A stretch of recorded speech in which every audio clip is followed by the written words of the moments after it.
Sweet potatoes make an absolute fabulous base for lots and lots of meals, and they're very, very versatile. Now, what I've done is I've used the air fryer to cook my large sweet potato, but a good tip here, if you want to really speed along the cookery process, is just stick it in the microwave for about 4 or 5 minutes, then finish it in the air fryer or your normal oven, and it'll cut 30 minutes off the cooking time.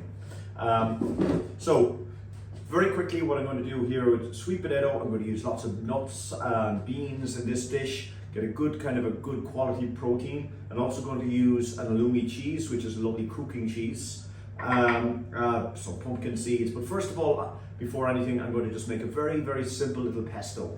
Clove of garlic. I like to use these low sodium salts. So I'm just going to put a little bit of salt in there, just to kind of give a bit of grittiness for my garlic.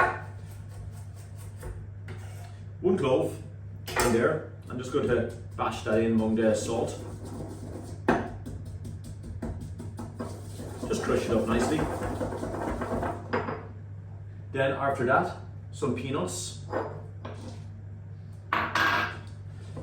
With pestos, things like that, you can experiment with all sorts of things. Peanuts, sunflower seeds, pine nuts, because the pine nuts themselves are very, very expensive that you traditionally use.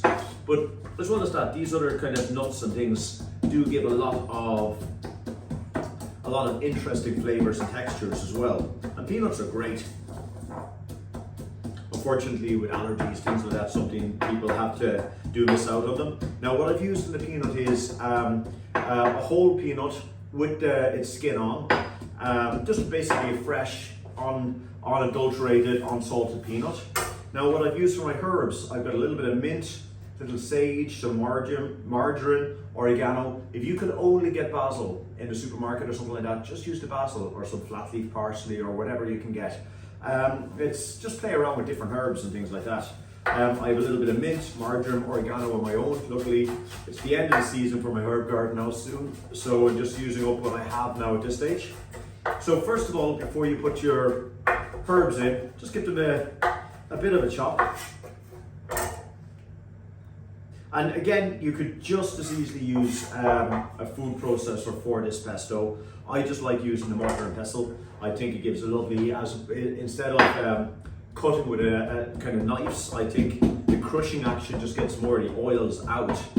I don't know if it's in my imagination or not, but I do think you get a nicer texture.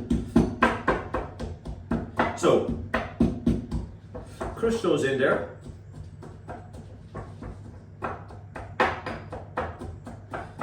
You start getting those lovely smells and everything else. And then use a nice, good quality olive oil, and about 50 ml of a good olive oil, and then just kind of mix that through with the pesto and allow that all to emulsify in together. So you have a lovely, very, very simple little sauce.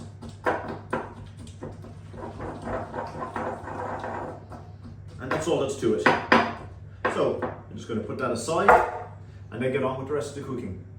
So to cook this dish, first of all, about a teaspoonful of coconut oil into my pan, and I'm going to add all my onions. You can put a pinch of salt. Normal salt is fine. I'm using again a high potassium salt, which is a low sodium salt, which is good for the old blood pressure. And I'm going to allow those just render down for a second. So having allowed my onions to cook for a few minutes, I'm now going to add all my beans in.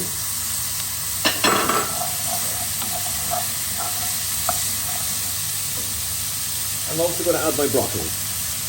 I didn't bother blanching the broccoli, but what I will do now is just add about 3 tablespoons of water.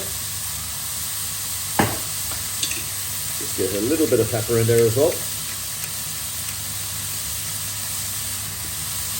And I'm just going to cover that up and let that steam for about 4 or 5 minutes. Now, having allowed that steam for about 4 minutes, I'm now going to add in my halloumi. And just let that kind of infuse around there a little bit. And don't forget the sauce will come by way of pesto, just a little taste.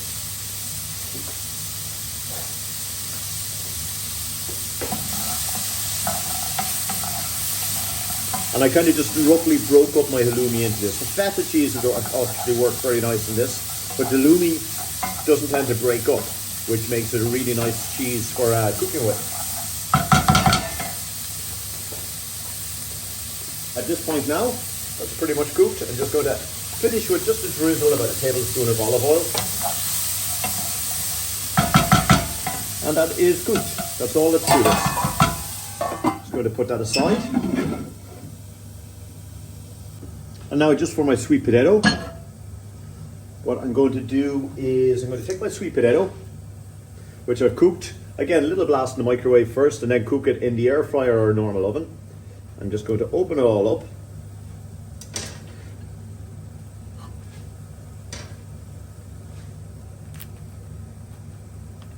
And skin it all, and then just kind of spread it out over the pit and just kind of crush it a little bit as I'm going.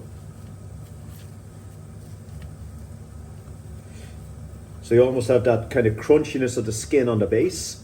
So you're almost kind of getting a kind of almost a lovely kind of pizza-y kind of texture.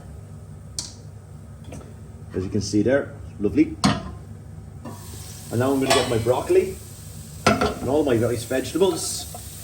I'm just going to pour those all atop the sweet potato.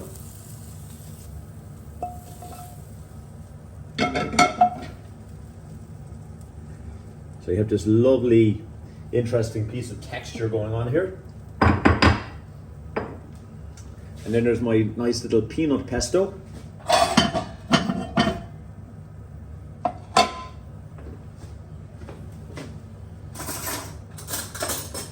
I'm just going to spoon the pesto just randomly around.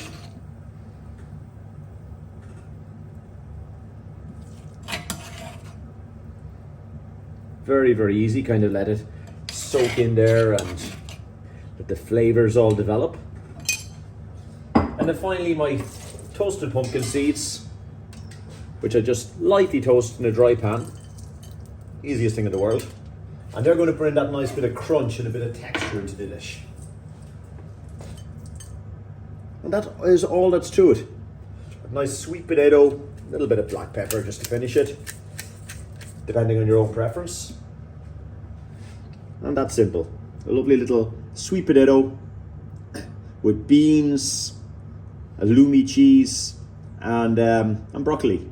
Lovely, very nutritious, lovely and filling. Enjoy.